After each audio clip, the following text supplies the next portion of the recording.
they probably did perform for the camera a little bit, but it was pretty real. So they said to Liam, you're not going to believe this, they said, so Liam, we didn't get that. Would you do that again? He said, oh, sure. And he goes running up the driveway. Okay, here's a little bit of intel. And this is what I said to you, they might sue me for this. I went into the show naive and arrogant. My personal opinion of the show is destructive.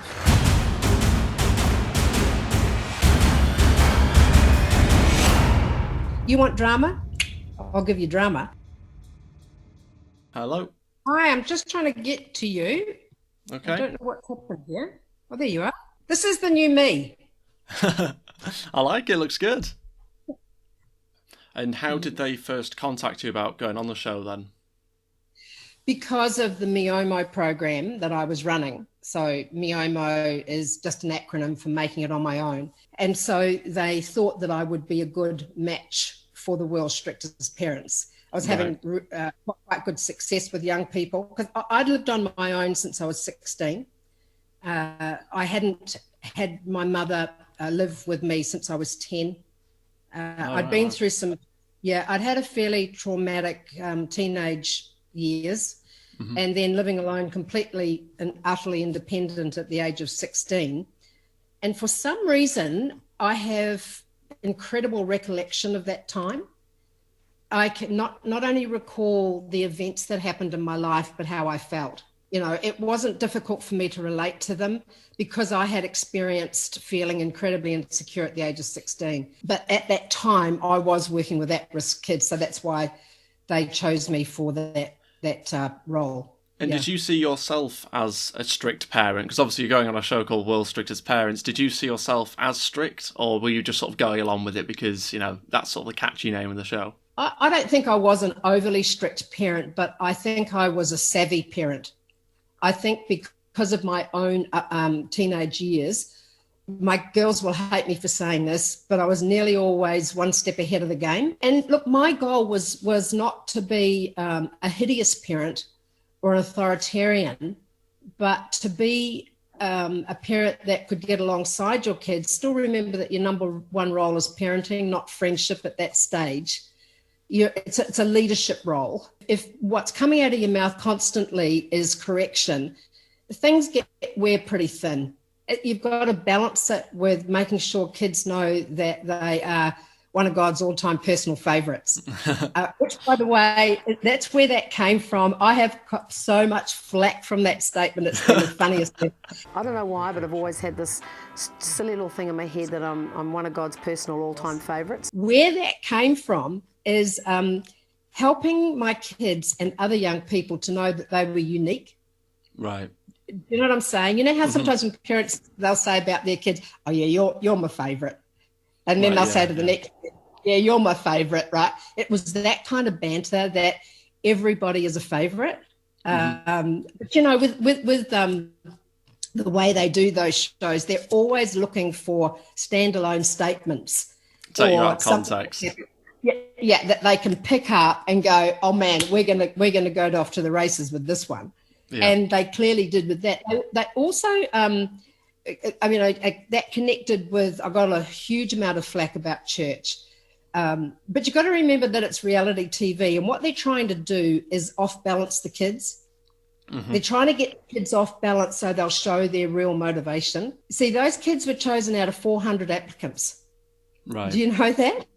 And they think that this is their one chance in life, first of all, to make me look like an idiot, because that's what they're used to doing. They're used to humiliating their parents. You heard the banter at the beginning. Yeah. So they thought, they thought they'd do the same thing with me. They also thought that they would somehow be snatched up for some Hollywood blockbuster from it. So that's how it always works out, isn't it? With those shows. This is my chance to really make it big. These kids, one came from Melbourne, one came from Brisbane. They don't fly them directly to New Zealand. They fly them to Sydney and then fly them together from Sydney. Why do you think they do that? Give them a bit of time to sort of create a bit of a team between the two of them. They tell me I can't let them smoke, and what do you think the crew gave them? They gave them cigarettes. How do you think they got the cigarettes? Right. How do you think they got the cigarettes, right? So what they're trying to do is set up a fight from day one. Mm-hmm. Right? They're just trying to set up a fight from day one. Now, my normal thing was to go to church on Sunday night. And so they said, oh, this will be cool. And I'm thinking, oh, yeah, this is going to turn bad. I just know this is going to go bad. And that's why I said to Liam when he said, I'm afraid of closed-in spaces, and I could already see the panic was rising. And he said, can I go out? I said, of course you can go out. Of course you can go outside. I mean, that is so far from my psychology, my philosophy on faith. It's not funny. It's just not funny. And I will tell you before we get much further, in case I forget. So 10 years later, all right, so the kids hated it, right? Well, I'll tell you two things. The kids hated it, right? Well, it was just an opportunity to run away. On the second night, when they had the falling out over the drugs between Liam and Riley, because that's what happened. He went off his head because she gave me the drugs, right? That separated them. So I had Riley sitting with me, just so disturbed because Liam had gone off. And we started talking about her life, and she was wearing I think it was a cross. Yeah, it was, or a cross it was, around her neck. I said, what's that? And she said, it was my grandmother's. I said, why do you wear it? She said, because it brings me comfort. Right. So that was Riley. Then Liam, 10 years later, contacts me 2 months ago. I haven't talked to him in 10 years, but we've been friends on Facebook, although I unfollowed him for the first about 8 years because the content was too savage. But I've always had him in my heart, always, and I've prayed for him over the years. He contacts me 2 months ago, and guess what he says, Ed? Yvonne, you're never going to go to the church now? He's a Christian. Is he? Whole life. We had a FaceTime for 1 hour then, and then later on another hour just last weekend. He is like a giggly school kid. He's got the most beautiful partner now. He's surrounded by a bunch of men who are really just helping him to become the man he wants to become. And I said to him, so what gives? What gives after 10 years? You're telling me now you're a Christian. He said, well, when he left the world's strictest parents, he went downhill again really bad. And I knew he did. But not just once, about 5 or 6 times, he said. And he said every time he got to the lowest of the low and no one was there for him, God surrounded him.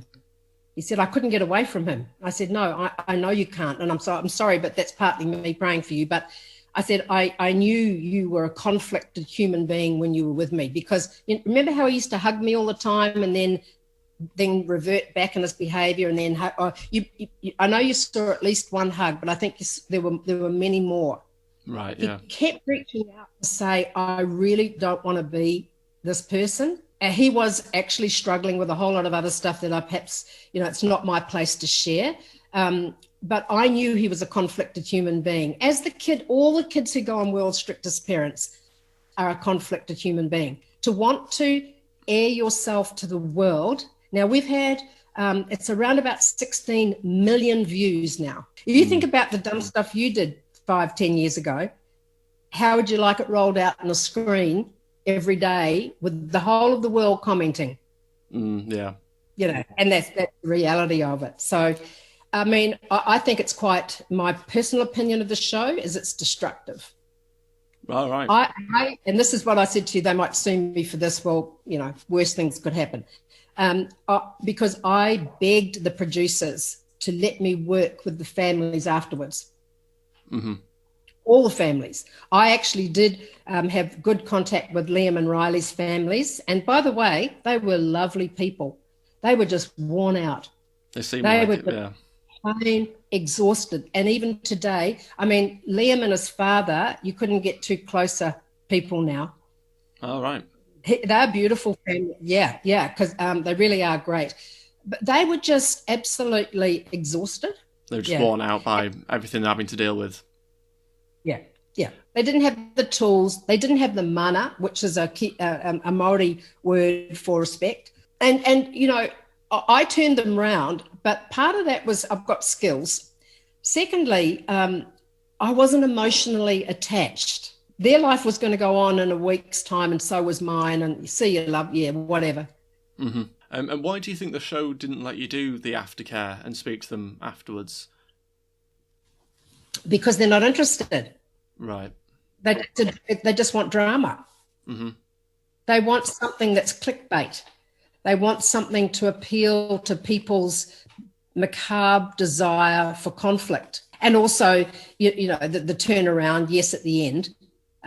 People do like that. But they just love the argy-bargy conflict. I don't know what it is. Yeah, that gets people watching, doesn't it? Yeah, it's the ratings are massive. The ratings are absolutely massive. Yeah. And how was their behaviour on camera different to what we didn't see off camera? Like, was there a big difference? Were there bits where they were quite good and they just wasn't shown, or were there worse bits that weren't shown? Yeah, that they probably did perform for the camera a little bit, but it was pretty real. Right. And just to give you some background on how real it was, I don't know if you won't remember, but my voice was really bad for the first 2 days. I was quite sick. I had laryngitis. I'd just done a big speaking engagement on the Friday, and I had to get back to Auckland for the gig. Simon, you know, my sweet Simon, who at the church looked like he was going for a stroll, he just buried his mother.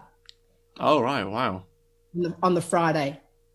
And he flew in Sydney, Australia, and he flew back on the Sunday, got home Sunday morning, 2 a.m., and the kids arrived at 10 a.m. Right. And those are bits you don't see. Yeah, that you don't see that. He was exhausted, and that's why I locked the kids outside. Right. Because Simon had to go to Switzerland on the Tuesday for our business, and he was absolutely wasted. And I just said, you know, I just could see that he was beside himself, because the kids were running around the house like a crazy, absolutely crazy. They're off their faces. So I just thought, I have to stop. I have to shut this down, or this is going to go on till 3 o'clock in the morning. Mm-hmm.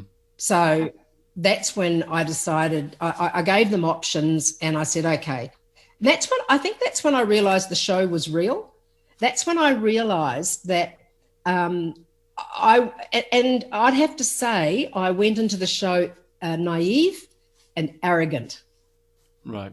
Because I have had so much success with Kids Off the Rails that I just thought, oh, this will be a breeze.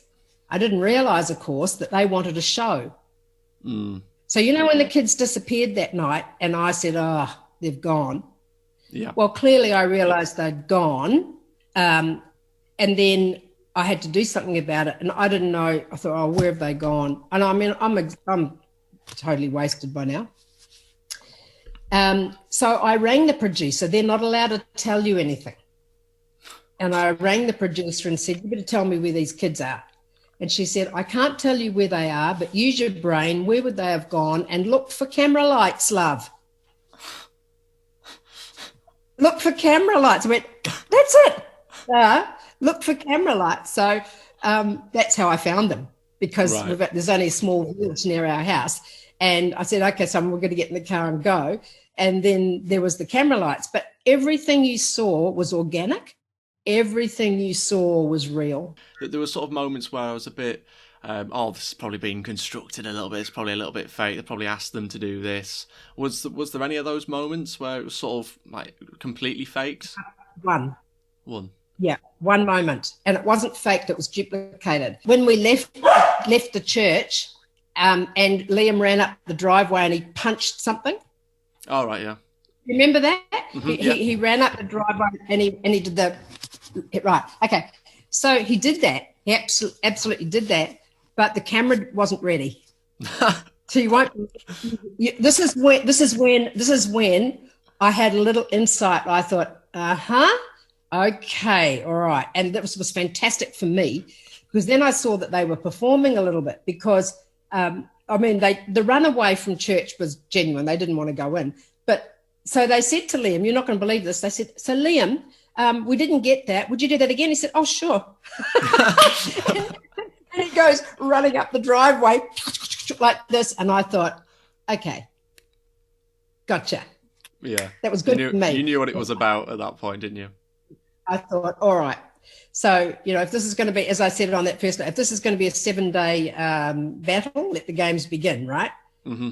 What did you make of the reaction to some of your sort of parenting during the show? Because there were some people who were like really shocked at the thought of not giving them dinner on an evening or taking away their bedding, leaving them outside. Like, some people were really shocked, and obviously it's edited down to make it look more dramatic. But do you stand by the things that you sort of did in the show, or in hindsight would you have done things differently? Well, I didn't not offer them dinner, of course. They chose not to have dinner.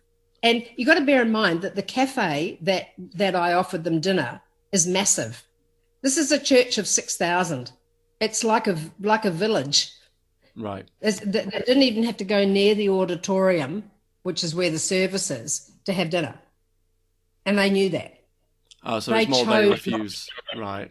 Okay. Yeah, totally. Listen to it again. They just refused to take what I offered. That attitude actually shocked me, because I thought, gosh, look in your own home, darling. What are you offering your kids? Are you offering them a menu, or are you saying this is dinner? So that was the first thing. The second thing was that they repeatedly were acting like 4-year-olds. And I said to them, okay, so here's the deal. You can come inside and talk to me like a normal person. I don't want you smoking inside. And by the way, I couldn't have cared less about them smoking. I mean, we had way bigger issues than that. That was the show. Right. Yeah. Look, I used to smoke as a 16-year-old. I couldn't have cared less. They're small fish to fry. Mm-hmm. Yeah. The fact that I put them outside was I could not have them running around in the house anymore. It was pathetic. Yeah, it was just stupid. And I thought, okay, so you want to act like 4-year-olds. You want some drama. The show wants some drama. Quite simply, you can go and sleep out there. And you've got to remember, both these kids have slept outside hundreds of times. You've got to remember their lifestyle. Mm-hmm. Riley had slept in gutters. Right. She had slept everywhere. And so had Liam. They had no respect for their own parents' property, kicking holes in the wall, spewing everywhere. I wasn't about to have them doing that in my house. And it wasn't like you didn't offer them to come inside as well. It was their choice, wasn't it, to stay out there? On everything, I offered a choice. Yeah. And they could have also taken some food out of the cupboard. They were just, it's like they wanted some drama. I thought, you want drama? And don't forget, I said, I'll up the ante. You want drama? I'll give you drama. You want to mess with my husband who's just buried his mother, which they knew. Oh, they knew that. And oh yeah, you want to make it so that my husband cannot even get a few hours sleep and he's got to perform again tomorrow. You selfish, right? You want drama? I'll give you drama. So I thought, no, you're sleeping out there. Of course, the cameraman wasn't very happy because, as you imagine, he had to stand out there all night with his camera. Yeah. The whole time. They had warm sleeping bags. They were a bit cold by 4:40 or whatever it was when they said, oh, I'm not liking this much. No. Let's show you how it feels to create drama. You want drama? I'll give you drama. And then what did Riley say? You got to give her respect. She followed through. Yeah, they were testing you, weren't they? That's what the whole thing is. Well, they were. I said, this is night one. We better get onto this. But she from that minute, Riley started to gravitate towards me, because what parents are doing is yelling and screaming, but not actually enforcing any consequences. And it was from that point on that Riley started to come towards me. I had her by day 2. The minute she and Liam fell out over the weed, I had her. I thought, you want to divide and rule? I can do the same thing. Yeah, you played their own game. I did. I scooped her up and protected her. I mean, she absolutely loved me. Why do you think she came back and lived with me for 2 months? Mm. She absolutely thrived on gutsy parenting, really. Yeah. I was just going to say, Liam at the end of the show said to his mother on the day they left, will you parent me like Yvonne does? They're desperate for love and boundaries. They're desperate for someone to say, if I say no, then I mean no. Instead of using all this manipulative crap like, you can't do that to me. Well, guess what? I just did. I just did. If the show came to you again and they were to do the show again, would you go on the show again if they asked you to? No. I suppose you said it was destructive, didn't you? So I guess it probably wouldn't be an environment you'd want to go into again. I don't see the point. I don't see the point. It was the hardest week of my life. Now, whether it's coincidence or whether it was a trigger, the following year, I had cancer, breast cancer. Mm-hmm. And I've had it since, again, 2019. So maybe it wasn't, but the stress was off the chart. I didn't know what was coming next. It was, yeah. I mean, I'm just so grateful that it ended up the way it did.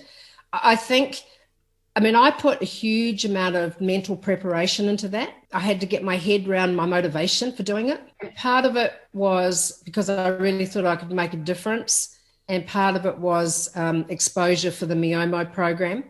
It was good marketing for me. I mean, I have to be honest, it was good marketing for me. I have nothing like that now. In fact, I don't work in that space. Had you seen the show previous to going on? I'd seen little bits and pieces, but I deliberately didn't watch a whole show. Mm-hmm. I don't know why. I just didn't. Is there anything else you want to add that I've missed? No, I don't think so. Just that people understand that it is a reality TV show and that comments get cherry-picked, if you like, and situations get set up. Yeah, I'm glad you've been able to give some context as well, because, I mean, like I said, the God's one of God's all-time favourites. Now you've given the context to that, it's sort of, I can see where you were coming from, but as a statement, as they did it, was just like you saying you thought you were the best out there, kind of. I know. So try it. Go and say to someone, man, I've heard it on the grapevine that you're one of God's all-time personal favourites. Just see what happens. And it's just say you're unique, you're loved, you're special, and everybody wants to know that, yeah. So thank you so much for talking to me. I really do appreciate it. We'll end the video here. Thank you so much for watching. I really do appreciate it. Go check out all your links. I'll put them in the description below, the ones that you sent me on the email. And thank you for watching. I'll see you next time. Yeah. Goodbye. Bye now.